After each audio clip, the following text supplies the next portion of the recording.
পূৰ্বজন্মত শ্ৰীৰাম ৰূপত যেতিয়া ভগৱন্ত পুৰুষে অৱতাৰ ধাৰণ কৰিছিল তেতিয়া নিজৰ ধৰ্মপত্নীক উদ্ধাৰৰ বাবে সুগ্ৰীৱৰ লগত বন্ধুত্ব স্থাপন কৰোঁতে বালিক যেতিয়া হৰ প্ৰহাৰ কৰি বধ কৰিছিল বালিৰ পুত্ৰ অংগদে ভগৱন্তক সেৱা নিবেদন কৰিছিল যে প্ৰভু তোমাক নাশ কৰিব পৰা শক্তি মোৰ নাই মই জানো তথাপিতো পিতৃ সন্তাৰ প্ৰতিশোধ মই পুত্ৰ হিচাপে ল'ব বিচাৰোঁ প্ৰভু তুমি কৃপা কৰা তেতিয়া শ্ৰীৰামচন্দ্ৰই কৈছিল যে পুত্ৰ এই জন্মত মোৰ এই অৱতাৰত তোমাৰ ইচ্ছা পূৰণ নহ'ব দাপৰ যুগত যেতিয়া মই পূৰ্ণ ব্ৰহ্ম শ্ৰীকৃষ্ণক অৱতাৰ ধাৰণ কৰিম তুমি ব্যাধ ৰূপে জন্মগ্ৰহণ কৰিবা আৰু তেতিয়াই বৈকুণ্ঠ প্ৰয়াণৰ প্ৰাক মুহূৰ্তত তুমি মোক সহায় কৰিব লাগিব হৰ প্ৰহাৰ কৰি আৰু তাকেই চেলু লৈ মই বৈকুণ্ঠ প্ৰয়াণ কৰিম তোমাৰো মনৰ আশা পূৰণ হ'ব আৰু মোৰো বৈকুণ্ঠগামী এই ব্যৱস্থাটো পালন কৰা হ'ব জীৱ সমস্তৰ মাজত এনেকৈ পূৰ্ব পৰিকল্পিত সিদ্ধান্ত ভগৱন্তৰ চৰণতহে কিয় হৰে প্ৰহাৰ কৰিলে বিন্ধিব পাৰে বাকী অংগত প্ৰহাৰ কৰিলে একো নহয় এইটো ভগৱন্তৰ ইচ্ছা আছিল যেতিয়া কুৰুক্ষেত্ৰ যুদ্ধ হৈছিল তাৰ প্ৰাক মুহূৰ্তত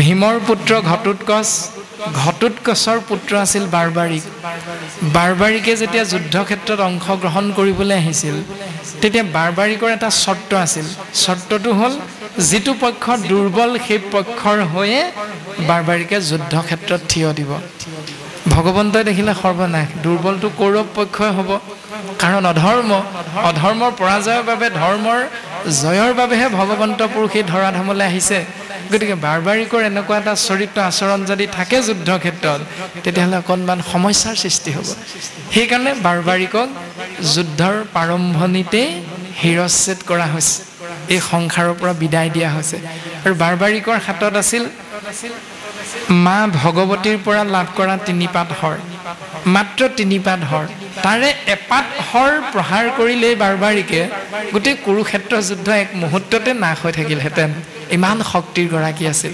আৰু তাৰে প্ৰমাণ চাবলৈ বাৰ্বাৰিকেও ভগৱন্ত পুৰুষে ক'লে ঠিক আছে এই গছজোপাত তুমি প্ৰহাৰ কৰা ধৰি লোৱা আমাৰ সন্মুখত থকা গছজোপা কুৰুক্ষেত্ৰ ভূমি আৰু গছজোপাত থকা প্ৰত্যেকখিলা পাত একোজন সৈনিক তুমি তেওঁলোকক শত্ৰু হিচাপে একেপাত হৰতে বধ কৰিব লাগে কেনেকৈ কৰিবা প্ৰমাণ চাওঁ এই বুলি কোৱাৰ লগে লগে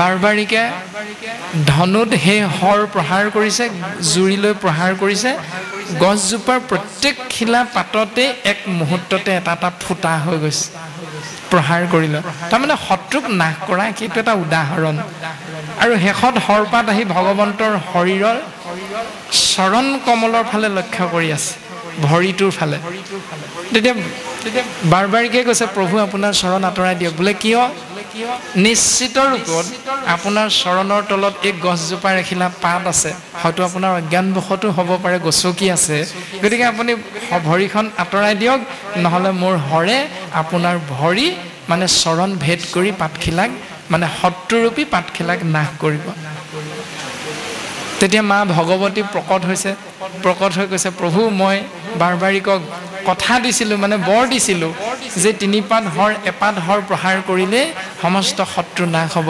গতিকে প্ৰভু মোৰ বৰৰ লাজটো ৰক্ষা কৰক এই বুলি ভগৱতীয়ে যেতিয়া কৃষ্ণক স্তুতি কৰিছে তেতিয়া কৃষ্ণই ভৰিখন আঁতৰাই দিছে আৰু তাৰ পাছত সেই লুকাই থকা পাতখিলা সেই হৰে প্ৰহাৰ কৰিছে শত্ৰু বুলি ফুটা কৰিছে আৰু তেতিয়াই ভগৱন্ত কৃষ্ণই ভগৱতীক আশীষ প্ৰদান কৰিছিল যে তুমি যি পাত হৰ বৰ ৰূপত আশীৰ্বাদ হিচাপক বাৰ্বাৰিকক দিছিল আৰু মই আজি ঘোষণা কৰিছোঁ মোৰ শৰীৰটোৰ একেবাৰে কোমল অংগটো হ'ব মোৰ এই চৰণখন কোনোবাই যদি মোৰ চৰণৰ এই তলুৱাত প্ৰহাৰ কৰে তেতিয়াহ'লে মোৰ বৈকুণ্ঠ প্ৰয়াণ হ'ব এই বুলি তেতিয়াই কথা দি থোৱা সেই বাক্য ব্যাধৰ ক্ষেত্ৰত প্ৰকাশ হৈছে আৰু শাস্ত্ৰই আমাক এইখিনি কাহিনীমূলকভাৱে খুব সুন্দৰ দৰ্শন দিছে তাৰপিছত ভগৱন্ত পুৰুষে তেওঁৰ যদুবংশক ধ্বংস কৰি বৈকুণ্ঠ প্ৰয়াণৰ বাবে প্ৰস্তুতি কৰি অশ্বত্থ বৃক্ষৰ তলত শৰবিদ্ধ হৈ পৰি থকা অৱস্থাত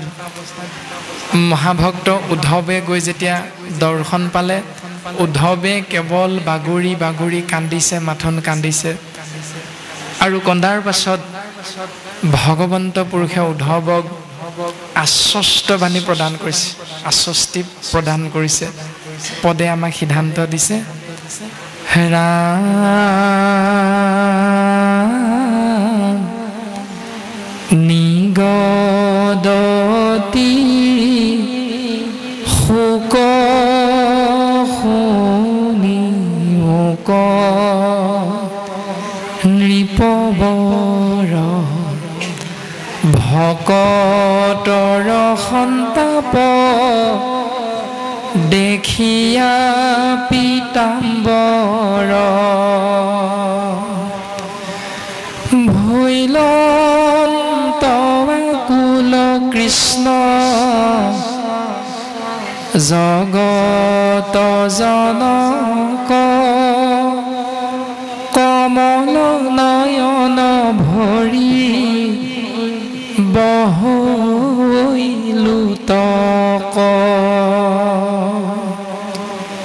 পীত বস্ত্ৰে মুচি মুখ তেজিয়া নিশ্বাস স্নেহে উদ্ধৱক ধৰি বুলিলা শ্ৰাস তেজি চিন্তা চিত্ত থিৰ কৰা মহাশয় তজু দুখ দেখি সখী নহহে হৃদয়। নিগদতি মানে কৈ থকা শোকগুৰুৱে কৈছে, সেই ৰাজন পৰীক্ষিত তুমি শুনাচোন, যেতিয়া এই অৱস্থাত পৰম ভগত উদ্ধৱ উপস্থিত হ'ল, কান্দিছে, মাথোন কান্দিছে, তেতিয়া ভকতৰ সন্তাপ দেখি পীতাম্বৰ মানে কৃষ্ণতত্বৰ অনন্ত কোটি নামৰ এক নাম, পীত যোগ অম্বৰ সমান পীতাম্বৰ। পীত মানে হ'ল হালধীয়া, অম্বৰ মানে হ'ল পৰিধান কৰা বস্ত্ৰ। হালধীয়া বস্ত্ৰ যিজনাই পৰিধান কৰে তেওঁৰ এক নাম হ'ল পীতাম্বৰ। পীতাম্বৰ কৃষ্ণতত্ত্বও দুখী হৈছে ভকতৰ দুখত। ভৈলন্ত আকুল কৃষ্ণ জগত জনক, জনক মানে পিতৃ, জীৱৰ পিতৃ কৃষ্ণ তত্ত্বই দুখ কৰিছে। কমল নয়ন ভৰি, কমল মানে পদুম ফুল, পদুম ফুলৰ নিচিনা চকুজুৰিৰ পৰা ধাৰাসাৰে চকু পানী বৈ আহিছে। আৰু চকু পানী মচি মচি হালধীয়া বস্ত্ৰেৰে স্নেহে মানে মৰমেৰে উদ্ধৱক সাৱটি ধৰি আশ্বাস বাণী প্ৰদান কৰিছে, উদ্ধৱ তুমি মোৰ পৰম বান্ধৱ, তুমি অকণমান শান্ত হোৱাচোন, কিয়নো তজু দুখ দেখি সখী নহহে হৃদয়। তোমাৰ দুখ দেখি ময়ো থিৰেৰে থাকিব পৰা নাই। এতিয়া এইখিনিতে যদি বাস্তৱ সন্মত চিন্তা কৰোঁ যে এজন মহান ভক্তৰ শোকত ভগৱন্ত পুৰুষো দুখী হৈছে, তাৰমানে এজন ভক্ত হ'বৰ বাবে কেনেকুৱা স্বভাৱ, কেনেকুৱা গুণেৰে আমি বিভূষিত হ'ব লাগিব। বাস্তৱ সন্মত পৃথিৱীখনত গাঁওখনত কোনোবা এজন ব্যক্তিৰ যদি মৃত্যু হয়, তেতিয়াহ'লে গাঁওখনৰ কেইজনে দুখ কৰে আমি চিন্তা কৰিব লাগিব। সদ্য প্ৰয়াত সংগীত জগতৰ উজ্জ্বল নক্ষত্ৰ জুবিন গাৰ্গৰ মৃত্যুৰ কথা আপোনালোকে ইতিমধ্যে দেখিছে। গতিকে যি দৰ্শন শাস্ত্ৰই কৈছে, সেই দৰ্শন আমাৰ লগত আমি ৰাখিব পাৰিছোনে নাই? মানুহ হিচাপে ভূপেন দাই কৈ থৈ গৈছে, মানুহে মানুহৰ বাবে যদিহে অকণো নাভাবে, অকণি সহানুভূতিৰে ভাবিব কোনেনো কোৱা, সমনীয়া মানুহে মানুহৰ বাবে। এতিয়া মানুহ মানে কি? মা মানে মানৱতা, ন মানে নম্ৰতা, স মানে সহনশীলতা। এনেকুৱা গুণবিলাক আমি আমাৰ লগত ৰাখিছোঁ নে নাই ৰখা? যদি ৰাখিছোঁ তেতিয়াহ'লে আমি মানুহ হয়, যদি নাই ৰখা তেতিয়াহ'লে মানুহ যদিহে নহয় মানুহ, দানৱ কাহানিও নহয় মানুহ। দানৱ কেতিয়াও মানুহ হ'ব নোৱাৰে। আৰু মনত ৰাখিবা, দানৱ যদিহে হয় মানুহ, লাজ পাব কোনেনো কোৱা সমনীয়া, মানুহে মানুহৰ বাবে। গাঁৱৰটো বাদ দিয়ক, দাঁতি ঘৰে কয় সেইটো মৰিল ভালেই হ'ল দে। আপোনাৰ মোৰ মৃত্যুত গাঁৱৰ দাঁতি ঘৰে, গৃহস্থী ঘৰে হয়তো এনেকৈ কৈ দিব, কিন্তু শাস্ত্ৰত গৈছে মহাভক্ত উদ্ধৱৰ বাবে পৰম পুৰুষ প্ৰভু ভগৱন্তই কান্দিব লগা হৈছে। কিয়? উদ্ধৱৰ লগত আছে কি? উদ্ধৱনো কি এনে মহান গুণেৰে বিভূষিত? পদে আমাক ক'ব, ৰাম স্বৰূপে জানিলা তুমি আমাৰ আশয়, বংশক সংহৰিয়াবে চলিব নিশ্চয়। সাধিলো উদ্ধৱ দেৱতাৰ যত কাজ, নথাকিব ইঠাইত তোমাত কিবা বাজ। উদ্ধৱ, তুমি এবাৰ কিয় ভবা নাই মোৰ যদুবংশক মই ধ্বংস কৰিলোঁ? কিয়? কেৱল ৰাখিলোঁ তোমাক, নথাকিব ইঠাইত তোমাতো কিবা বাজ। তোমাৰ বাহিৰেতো মই কাকো নাৰাখিলোঁ, সকলোকেতো মই ধ্বংস কৰিলোঁ। অথচ উদ্ধৱ তুমি মোৰ আগত কৈ আছা যে মই যদি যাওঁগৈ তোমাকো মোৰ লগত লৈ যাব লাগে। কেৱল যাওঁ যাওঁ যাওঁ যাওঁ, কিয় কৰি আছা এনেকুৱাখন উদ্ধৱ? তুমি শুনাচোন, ও দ্বাৰকা নগৰ সাগৰত যাইবে তল, মই গৈলে লোকত মিলিবে বিমংগল। হেৰাম পিৰিবে দুৰ্জন কলি, গুচিবে আচাৰ, শুইবে অধৰ্মতৰতি, যতেক প্ৰজাৰ। মই যামগৈ উদ্ধৱ, দ্বাৰকাখন কিন্তু সাগৰত তল যাব, পানীত ডুব যাব।